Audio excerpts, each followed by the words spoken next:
Okay, so we will listen to this talk about people management framework using 2D camera and for social interaction. Okay.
Well, hello everyone. Here it's me again, Benoît Renaud.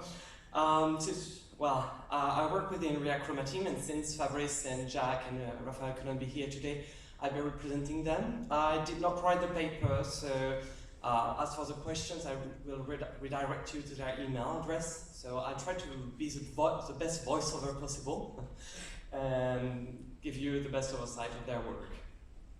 So. This contributions context is linked with the RoboCup Home competition, where we try to evaluate domestic robots in real-life scenarios through a set of benchmark tasks. The RoboCup Home focuses on human-robot interaction, navigation, mapping, and object manipulation in complex dynamic environments. For example, during the Partios trials, the robots are required to provide general assistance to guests that entails interaction like welcoming them, introducing them to one another, describing their request to the bartender, or escorting them to a cab when it's time to leave. That is why the robot needs a wide variety of people management abilities, like handling high-level information such as pose, body posture, clothing description, or generating a comprehensive description of people. Combining this information for recognizing and tracking people is essential for real-life scenarios. And this is where things get complicated. We want all of this using only onboard sensors like 2D cameras. As some characteristics we are interested in vary over time, we needed a multiple object tracking approach. It's not possible for us to simply train a CNN to do everything we need, because the creation and labeling of the required dataset would be highly time-consuming. So a practical approach is to integrate different features, mostly coming from existing deep learning approaches, and merge them. A lot of work has been done on multiple object tracking, but little is based solely on the robot's eyes perspective. As people can disappear and reappear in front of the robot, we need person re-identification processes too. Other RoboCup Home teams have already proposed some generic tools for multiple object tracking, like Wire from TU Eindhoven, or the specific frameworks made only for person following tasks, and we come somewhat in between. Here comes a short description of the framework. The architecture is composed of 3 feature extraction blocks: posture, face, and color features. To that is added a tracking system to follow observed people over time. When a picture is captured, it is processed by the well-known open pose joint extraction system. Then people joints are transmitted to the pose extraction block, which identifies overall postures like standing, lying, sitting, and arm posture like waving the hand. This block also extracts 2 regions of interest: the shirt and trousers region. These regions of interest are then used by the color detection block to determine their main color and give it a proper name. And parallel to this color detection, we have a face recognition system labeling the detected people if the face is already known, and if not, learn it. Finally, after gathering all the features that we can, the tracking system does its magic to associate people's identities over time. Let's go in a bit more detail. As said before, we use OpenPose to estimate people posture. Each posture is evaluated with several criteria. A scoring system decides whether a person is standing, sitting, lying, or in an undefined position, because we cannot really cover all cases. In the same way, a scoring system decides for each arm whether its state is undefined, calling, crossing, pointing left or right. The exact criteria used are the joint angles, body parts, relative positions, limbs, XY components, and thanks to the specific position of the camera, we can rely on people's absolute body parts position. Let's move on to a more challenging feature to get out of OpenPose data, the people pose. By that I mean the position and orientation expressed in a top view map with the robot at the origin, as you can see in the top right corner. In the lower part of the slide, you can see the orientation estimation method based on left-right body part confidence, which I will not get into.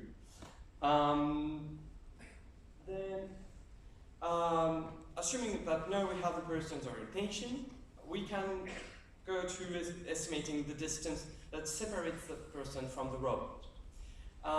For that, we rely on a calibration and hypothesis. First, we recorded at every meter an average-sized person, someone from a lab, straight on their legs and facing the camera, in order to maximize the limbs component on the 2D camera plane. Then, on each candidate data capture, we assumed that at least one limb is seen, with most of its components on the image plane. By normalization with calibration data, we sort limbs by the level of 2D components. Once normalized and sorted, we keep and use only the limb with the most reliable data. And this brings us to the next slide. The chosen limb length is submitted for linear interpolation between the two closest calibration data points available. This finally provides us with an estimation of the distance between the robot and the reference limb. And we will then assume that this distance is the one between the robot and the entire body. Here in orange, people's X. We then estimate people's Y, here in yellow, thanks to the camera parameters according to the formula right there. Then we do color detection, as I said, and this block ends at naming a region of interest main color. To do so, we first convert the picture region from the RGB to HSV color system. Then we use k-means clustering with fixed saturation and value. The main color is selected and we associate a name to the color by computing the distance between this color and its X11 color reference. Additional information about the darkness is then applied using thresholds on saturation and value of the HSV color. As for face recognition, the face recognition block uses Adam Gate's library, face recognition, that many of you probably use in the at-home competition, which is based on the ResNet 34 neural network.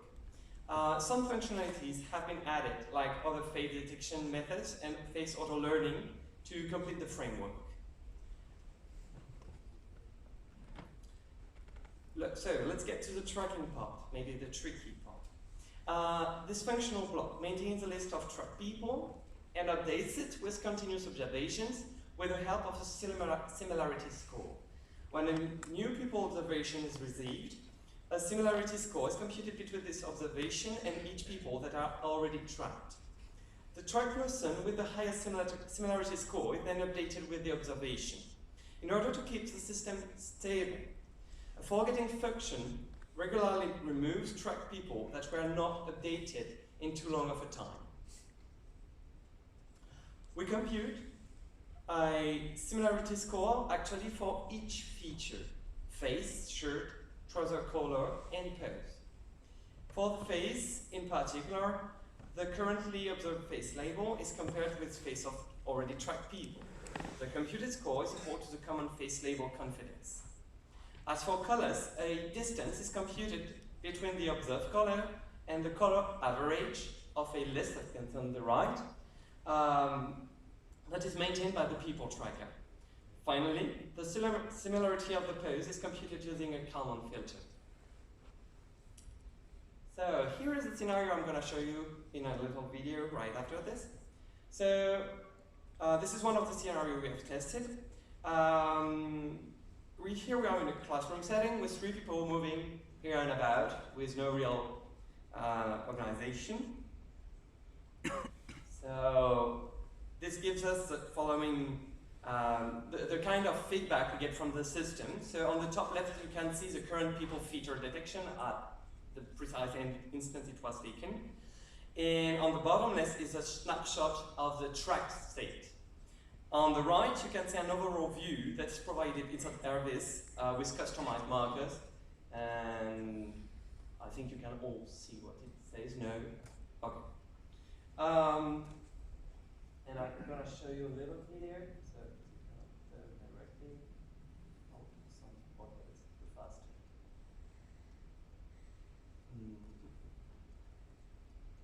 There we go.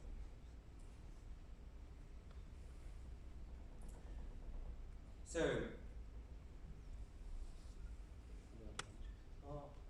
okay. So same image as before. Okay, so this is what this looks like live. So on the right we can see the different similarity scores being computed as the video goes on. And we can see the Fabrice standing up, being detected as standing up, going to the back of the room, going back again. And the color changes because it's far away and the camera sees that. And soon we get a sitting position. Then we have Raphael coming in with his beautiful green shirt. Standing, moving, driving ahead, showing left, crossing the arms, driving the hand waving, right arm, up.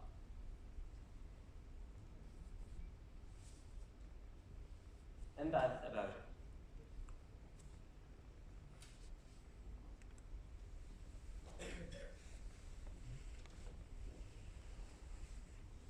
So in the end, this gives us something like that, and we can clearly see as the scores drop and go up again, we can clearly see the moments people enter, change position, and stuff like that on these graphs.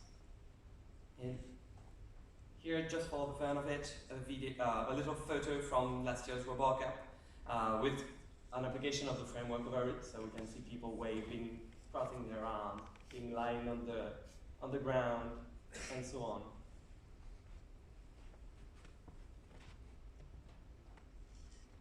And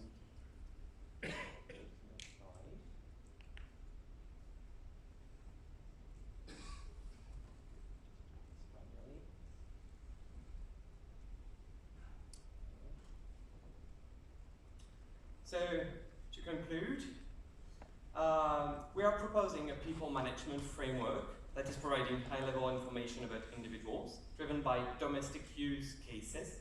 We use different functional blocks to extract these features, such as clouding colors, face recognition, position, and posture, with only a simple 2D camera. And we validated the approach and framework in several real-life experimentations you could have seen right now. As for the future, this framework will continue to be improved upon. For example, we would like to reduce the dependence between people position and height through the use of a wider features variety. For that, we are about to add 55 more features from existing work developed independently in the team. And finally, we could improve the tracking system by adjusting the weights through reinforcement learning or adaptive learning techniques, or extending our simple Kalman filter with speed estimation.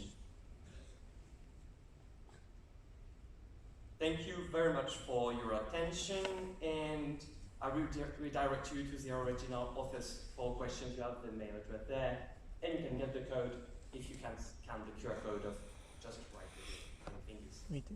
Thank you very much. That is our